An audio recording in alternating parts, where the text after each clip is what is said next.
Labrada versus Chris Bumstead. This is a request from you guys. It's actually a part of your You Pick Tuesday lineup. Wah, wah, wah. Anyway, all strangeness aside, this is a very interesting comparison. We have a classical physique in Lee Labrada, Hunter Labrada's dad. He competed as an open class bodybuilder because that's all there was back then. But obviously, he would be a men's classic physique division competitor now. He would have to deal with the likes of a Bumstead. I mean, Bumstead's tremendous. There was guys as tall as Bumstead back in the day, too, that were classically built. I mean, Mandu Akutlu, Charles Claremont. Charles is a little bit more thickly developed, though, of course. But anyway, guys, this might be, to a lot of you guys, an easy win for Lee Labrada, thinking, oh, he is the most classical bodybuilder, most aesthetically pleasing of all time. He would easily defeat Bumstead. Guys, you gotta stop being so down on today's competitors. We are in the presence. We are in the time. We are living in the time of Chris Bumstead. He is great. He is fantastic. And food for thought, he's a lot bigger than this Lee Labrada. He's got quite a few inches on Labrada, but definitely worth to go through these poses because shorter guys can expose these taller guys certain muscles. Like in this situation, Lee Labrada has bigger arms. Now when a much smaller guy comes and the big guy comes right up with a little arm, and you see the little guy come right up with the big arm, it is a definite advantage. Almost looks funny when you look at just the biceps. Now, physique-wise, and I'm not being disrespectful to Bumstead. I'm trying not to be anyway. He's the champion. It's just that his physique itself, the V-taper, lats, midsection, he's awesome. Now here is a better shot of Lee Labrada. You can see the whole body. He goes straight-legged a little bit, so I'm sure some of you guys are thinking, you missized it, Marks. You missized it. Well, Lee stands taller in a lot of the shots. Keep that in mind. He's probably, 5'7"? Things of that nature. Again, guys, look at the arms on this little man. When you're competing against the best of the best in the open class, you gotta have a big set of guns. And that he does. And that he is destroying Bumstead. But once again, you look at the V-taper, the midsection, the vacuum pose, lats. Bumstead has a much better physique than Lee Labrada. Go to the front lat spread. And this is the same thing, guys. This is size over substance. Both guys have substance. Lee Labrada, if you're new to this guy's physique, he is actually, I know I venture all over the place when I talk, but Goat Fitness. Go over to Goat Fitness YouTube channel. Awesome channel. His picture is of Lee Labrada. Not Hunter Labrada. I might have mixed that up a couple of times. Yeah. Anyway, size, substance. He's good. All the way good, dude. Wing. But Chris Bumstead, he's bigger and just as good. Maybe even better in this shot, I'll be honest. Turn to the side here. Wow. For those of you who, I think I was going to say this last time. For those of you who are new to Lee Labrada, which is possible, competed in the 80s, 90s. He has pretty much no weak points. He has no weak poses, as you've seen so far. Good front double, good front lat, awesome side chest. He's perfect. He's perfect for the division. It's just too gosh darn bad that he's not around now. But you know what? I guess his son being around nowadays, he fits right in with the open class, so I guess it could be a situation where, both guys end up placing second at the Olympia. Wouldn't that be interesting?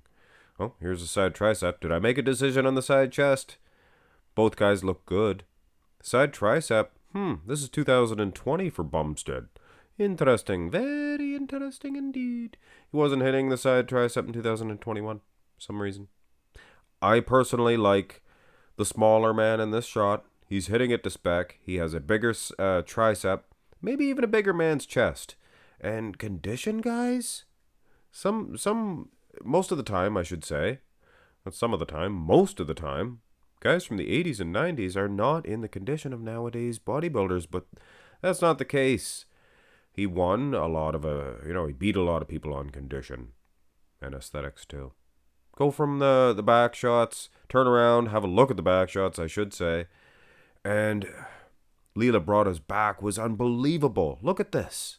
He has about the same size back on a much shorter man, or a much taller guy in Bumstead. Bumstead's back here in 2020, because he wasn't hitting the lat spread in 2021. Pretty good back, pretty good shape, lat insertions. Wow. Well, I guess it doesn't deserve a wow. But I mean, Labrada, he's a beast. He's a little beast. He's a row beast. I think that's what they call it. Maybe not. Maybe not. Rear double. It's going to be the same situation here. I think, and I'm not saying Bumstead's losing these back shots. Not saying that at all. It's just that the little guy is able to hold his own in condition, which is surprising to me. Outer lats, very impressive for Bumstead. You can see his right lat, little bit bigger. He's probably right-handed. Nothing to do up there in Canada, but anyway. Yeah, I guess at the end of the day, you might give it to Bumstead. Unless you focus on the arms, lower back condition, things of that nature, hamstrings. You might want to go with Labrada. In both back shots, actually. Abs and thigh. And here we go, guys. This is a showdown in Little Toronto, Little Tokyo. Toronto, I think that's where Bumstead's from. Saskatchewan, maybe. There's a lot of funny names up there in Canada, eh?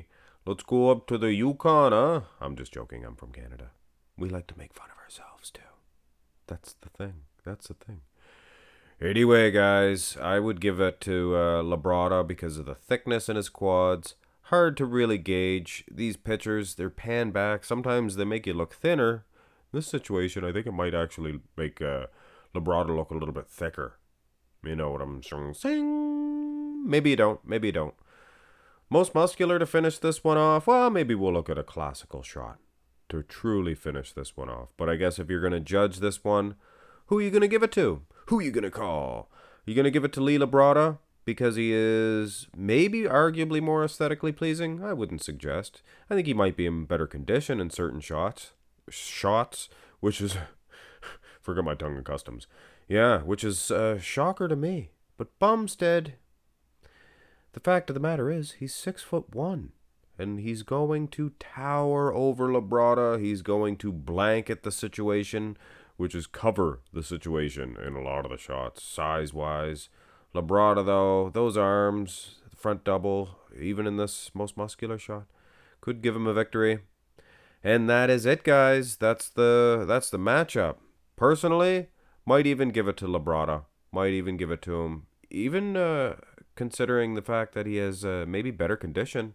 He was not losing in condition from behind either. But at the end of the day, the judges would probably give it to Bumstead. Why? Well, because he's the champion. That's why. And there is guys up there today, nowadays, that have awesome arms too. And they're not defeating Bumstead. They're not defeating him at all. I mean, you get your Terrence Ruffins, your Ramon Dinos. But were they in the type of condition of Labrada? Maybe not. And Labrada was a superb poser. And I think that would maybe get him over the edge. Maybe the finest poser in all of the land. Just my opinion, guys. Bumstead's good. Labrada, in my opinion, might have been better. Slight edge. Could have went either way. Mark's Max Muscle gives it to Labrada. Hit thumbs up, guys. Subscribe to the channel. Have a nice one.